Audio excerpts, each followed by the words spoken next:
Marilah kita berdoa sebelum merenungkan firman Tuhan.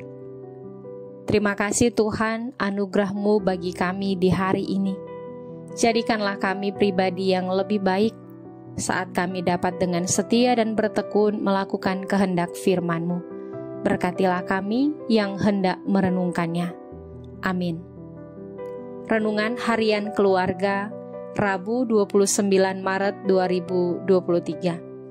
Yohanes pasal 19 ayat 7, 8, dan 9.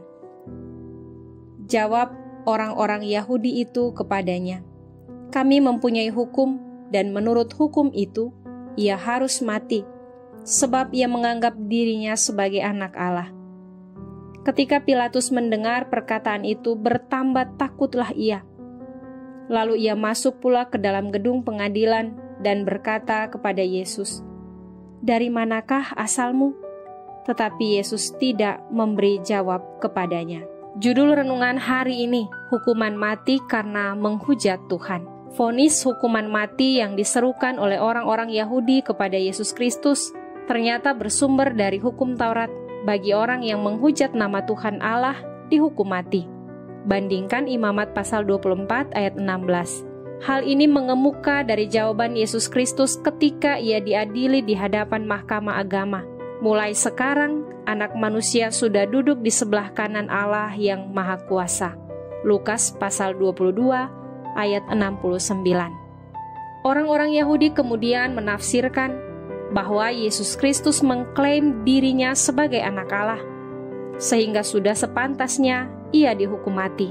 Orang Yahudi berkata kepada Pilatus, "Kami mempunyai hukum, dan menurut hukum itu, ia harus mati, sebab ia menganggap dirinya sebagai anak Allah." Rencana yang disusun begitu rapi, di mana untuk menghukum Yesus Kristus, ahli-ahli Taurat harus menggiring tuduhan bahwa Yesus Kristus pantas dihukum mati karena menyamakan dirinya dengan Tuhan Allah.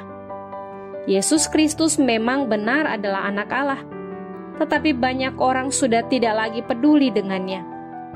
Mereka yang sudah terkena hasutan justru membalikan pernyataan Yesus Kristus ini dengan mengatakan bahwa ia harus dihukum mati karena menghujat Allah. Pilatus menjadi takut karena tidak bisa lagi membela Yesus Kristus, karena patokan hukum yang dipakai adalah hukum agama yang tidak bisa dicampur baurkan dengan hukum negara. Pilatus masih berusaha untuk membela Yesus Kristus. Ia kemudian membawanya masuk lagi ke gedung pengadilan negara dan bertanya, dari mana asalnya? Tetapi Yesus Kristus tidak menjawab pertanyaan Pilatus. Kisah pengadilan Yesus Kristus didasarkan pada pemutarbalikan kebenaran. Ia adalah anak Allah, tetapi dianggap menghujat Tuhan Allah dan harus menerima hukuman mati. Yesus Kristus memang benar anak Allah. Hal ini adalah sebuah pengakuan dari setiap orang percaya. Oleh karena itu tidak perlu takut dan ragu untuk menyembah Dia dan menyerahkan hidup kita kepadanya. Sebagai pengikutnya, mari kita tunjukkan sikap dan perilaku hidup yang sesuai dengan kehendak-Nya. Seperti jujur dalam bekerja, setia dalam hubungan suami istri, anak-anak yang menghormati orang tua, dan menghargai serta menghormati perbedaan sebagai kekayaan yang indah. Melakukan pelayanan dengan terus mengandalkan Tuhan Yesus Kristus dalam segala hal. Mari kita berdoa.